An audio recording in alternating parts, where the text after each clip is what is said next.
Good morning students. हम पढ़ रहे थे पाठ 6 व्यक्ति का पुनर्निर्माण। ये पाठ कंप्लीट हो गया था। अभ्यास कार्य भी हमने कर लिया था। उम्मीद है आपने ये रिक्त स्थान, ये पर्यायवाची और संधि विच्छेद अपनी कॉपी में किए होंगे। आज हम करेंगे प्रश्न उत्तर।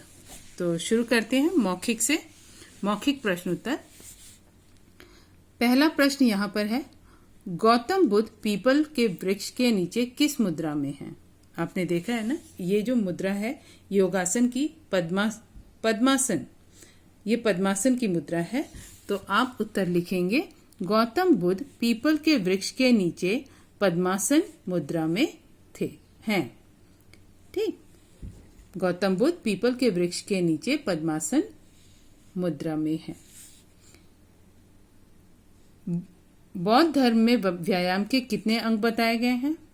बौद्ध धर्म में व्यायाम के 4 अंग बताए गए हैं। ठीक है। सर्कस वाले पतले पतले तारों पर कैसे चल लेते हैं? मन में विश्वास रहता है कि हम ये काम कर लेंगे और फिर निरंतर अभ्यास करते रहते हैं, जिसके द्वारा वो पतले पतले तारों पर चल लेते हैं। तो आप उत्तर लिखेंगे सर्कस वाले अपने आत्मविश्वास तथा निरंतर अभ्यास के द्वारा पतले पतले तारों पर चल लेते हैं। ठीक। अगला प्रश्न, शरीर को बलवान बनाने के लिए किन किन बातों का ध्यान रखना चाहिए? शरीर को बलवान बनाने के लिए खाने पीने के जो साधारण नियम होते हैं, ये नहीं कि कभी भी खा लो, कभी भी कुछ भी खाते रहो, ऐसा नहीं। उस नियमित रूप से खाना चाहिए और स्वच्छ वायु में सोना चाहिए और नियमित व्यायाम करना चाहिए। नियम से व्यायाम करना चाहिए। ठीक। तो उत्तर आप लिखेंगे शरीर को बलवान बनाने के लिए खाने पीने के साधारण नियमों का पालन करना चाहिए, स्वच्छ वायु में सोना चाहिए और नियमित व्यायाम करना चाहिए। किसी कमरे की गंदी हवा को निकालने का सबसे अच्छा उपाय क्या है? किसी कमरे की गंदी हवा को निकालने का सबसे अच्छा उपाय यह है कि सभी दरवाजे और खिड़कियां खोलकर स्वच्छ वायु को अंदर आने दिया जाए। ठीक है। तो आप ये मौखिक प्रश्न उत्तर अपनी कॉपी में करेंगे। अब हम करते हैं लिखित प्रश्न उत्तर। बौद्ध धर्म में सम्यक व्यायाम के कितने अंग हैं? सम्यक मतलब उपयुक्त या ठीक। तो बौद्ध धर्म में व्यायाम के कितने अंग हैं? 4 अंग हैं।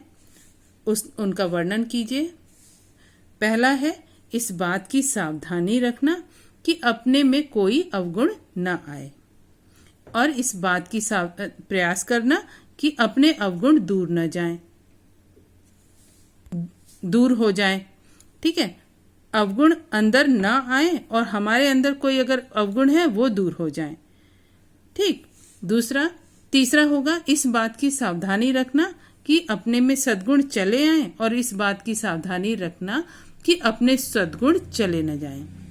अगर सद्गुण है, अच्छे गुण है, तो वो हमारे अंदर आ जाए, और अगर अंदर हमारे अच्छे गुण हैं तो वो कहीं चले न जाएं। ठीक। अब है अगला प्रश्न, अवगुण को कैसे दूर किया जा सकता है? तो अवगुण को दूर रहने के दृढ़ संकल्प को करना छोड़कर हम अवगुणों को दूर कर सकते हैं। अवगुणों से दूर रहने के दृढ़ संकल्प को करना कि हम भाई अवगुणों से दूर रहेंगे, ये पक्का इरादा कर लेते हैं।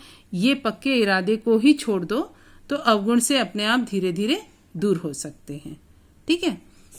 तो उत्तर लिखेंगे अवगुणों से दूर रहने के दृढ़ संकल्प को करना छोड़कर हम अवगुणों को दूर कर सकते हैं।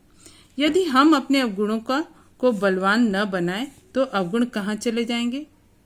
ये अपनी मौत खुद ही मर जाएंगे। यदि हम अवगुणों को बलवान न बनाए तो हमारे अवगुण अपनी मौत आप मर जाएंगे। ठीक है। अगला प्रश्न है, सभी के प्रति मैत्री, गुणियों के प्रति श्रद्धा व दुखियों के प्रति दया न होने से क्या ब्रह्म विचार की कल्पना की जा सकती है? नहीं। उत्तर लिखेंगे नहीं। सभी के प्रति मैत्री, गुणियों के प्रति श्रद्धा और दुखियों के प्रति दया न होने से क्या क्या की जगह सिर्फ न होने से ब्रह्म विचार की कल्पना नहीं की जा सकती। ठीक है, तो आप ये मौखिक लिखित प्रश्न भी अपनी कॉपी में करेंगे। सबसे पहले शब्दार्थ, ये आपको बुक से देखकर करना है, फिर खाली स्थान करना है, उसके बाद ये पर्यायवाची शब्द, संधि विच्छेद और मौखिक और लिखित प्रश्न उत्तर। ठीक है, ये कार्य आप अपनी कॉपी में करेंगे, ध्यान से पढ़कर समझेंगे और याद करेंगे।